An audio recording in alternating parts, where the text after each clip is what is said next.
Anei atu haurangi angati tū matawera, me ana kai tautoko e hīkoi ana te hīkoi nui wa te whawhai aroha ki tō rātou whenua. Koe ki te kōrero ki tōku whānau, ina pō, hea ha koutou, and anei te kōrero i ara, i tāu i te pō, riri. Hea ha ai, well, e haramai ki tēnei taha, whakaiti, e takahi, te mana o te whenua, tō tūpuna, te taiao.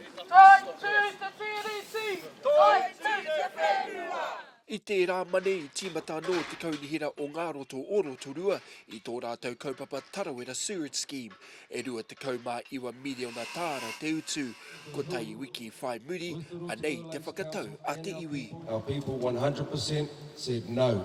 Tino mamai, the kaupapa that they're doing, the council, really mamai, really hurt, and we're here to stand up against them. It's basically not listening to us and building the sewage system through our whenua.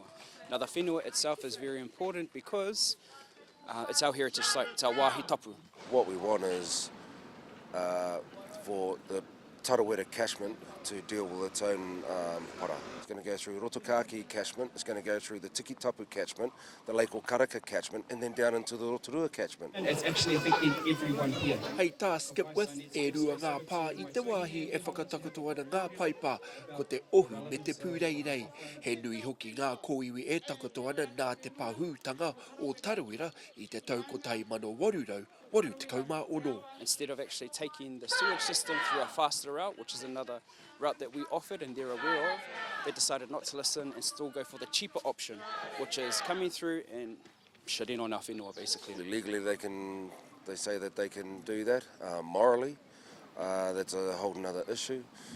We've said no to them from day one, since 2018-19 with the original cultural impact assessment.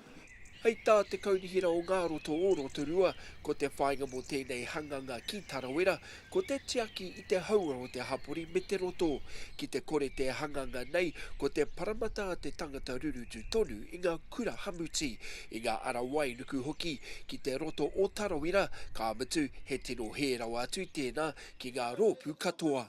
Our whānau and hapu around the country have got the same struggles. Our nation is suffering as a result of decisions that are made that go against the wishes of mana whenua and tangata whenua in the protection of our environment. We're still going to be keeping everyone safe, but we're going to be protecting this whenua for generations to come. Not just for mana whenua, not just for tangata whenua, for tangata tiriti as well. Ka hui anō atu haurangi me Ngāti tū matawera hei te mutungo o tēnei rangi. Kia whakarite anō he hīkoi mō te wiki e whai ake ana. He roni waikato, Aukaha. Toi tū te whenua! Toi tū te tiriti! Toi tū te whenua!